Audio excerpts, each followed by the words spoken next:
Le Rocket de Laval n'a jamais vraiment répondu aux attentes sur la Couronne Nord avant cette saison.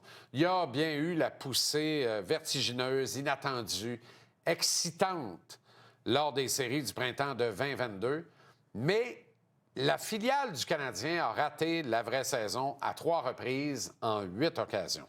Lors des printemps 2020 et 2021, les séries ont carrément été annulées dans la Ligue américaine en raison de la COVID-19. Le Rocket les aurait ratées en 2020 de toute façon et il serait entré à la suite de son premier rang de la section Nord en 2021. Au final, donc, jusqu'ici, Laval a raté les séries une saison sur 2. Il a été éliminé au premier tour en 23 et au troisième tour en 22. Avant cette année, Laval n'avait offert que 2 gains de séries éliminatoires à ses fidèles partisans en 7 saisons. C'est beaucoup trop peu. C'est trop peu, même si le Canadien a toujours soutenu que les résultats de son club-école l'importaient peu. Une déclaration galvaudée qui, cette saison, a été mise à rude épreuve.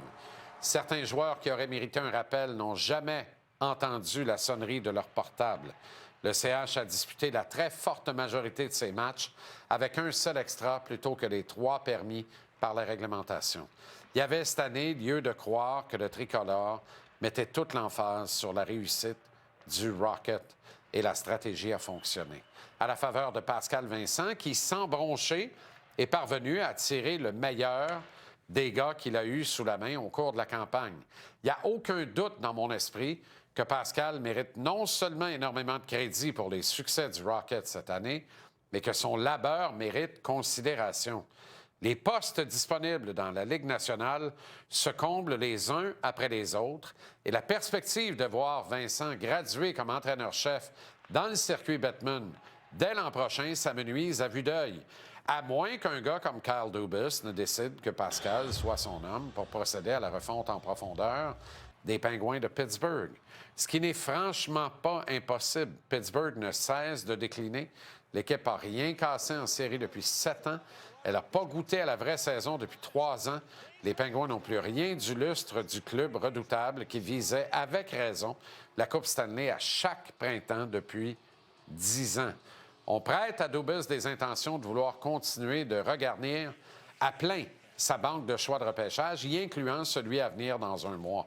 Le patron hockey des Pens n'a d'autre choix s'il veut reconstruire que de consentir à convaincre Sidney Crosby, son capitaine, de changer d'adresse. Les habitués de cette tribune savent très bien que pour moi, il ne fait aucun doute que Crosby va déménager cet été. C'est même une évidence depuis plusieurs mois, à mon humble avis.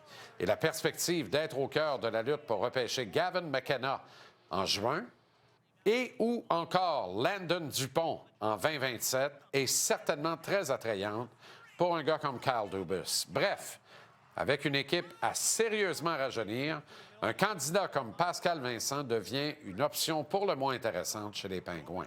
Ce serait une superbe nouvelle parce qu'il serait dommage que les succès de Pascal avec le Rocket ne soient pas reconnus au plus haut niveau qui soit. Évidemment, Pascal Vincent n'a pas gagné les matchs du Rocket tout seul. Plusieurs joueurs se sont démarqués à Laval. On a affiché un mélange de vétérans aguerris et de jeunes loups affamés cette année. La profondeur a fait le succès du Rocket, ce qui n'a pas empêché certains éléments de se démarquer. Logan Mailloux devrait logiquement graduer avec le Canadien cet automne.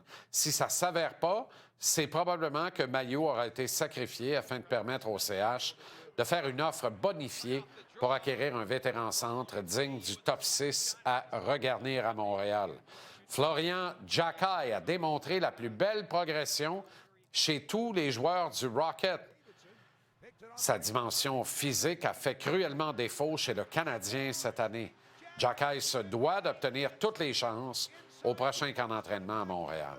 Certains éléments ont, quant à moi, régressé dans la perspective de s'établir dans la Ligue nationale. C'est le cas, hélas, n'en déplaise au gros hockey qu'il joue par les temps qui courent, de Joshua Roy et aussi d'Oliver Kapanen. David Reinbacher aura, quant à lui, besoin de demeurer en santé toute la prochaine saison avec le Rocket afin qu'on puisse se faire une véritable tête sur son potentiel ou à tout le moins constater son remarquable développement, parce que c'est ce qu'on nous annonce. Et du lot, Adam Ekstrom sera à surveiller au prochain camp d'entraînement. Son aisance, sa mobilité, sa première passe, son sens inné du jeu en font un candidat Ligue nationale dès le mois d'octobre. Est-ce que le Canadien lui fera de la place ou si Ekstrom sera lui aussi un apport dans une transaction? Pas sûr que je consentirais à échanger ce gars-là, moi. À suivre.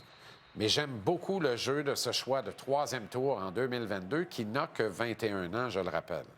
Enfin, Cayden Primeau est en train de sauver sa carrière professionnelle en Amérique dans les actuelles séries avec le Rocket.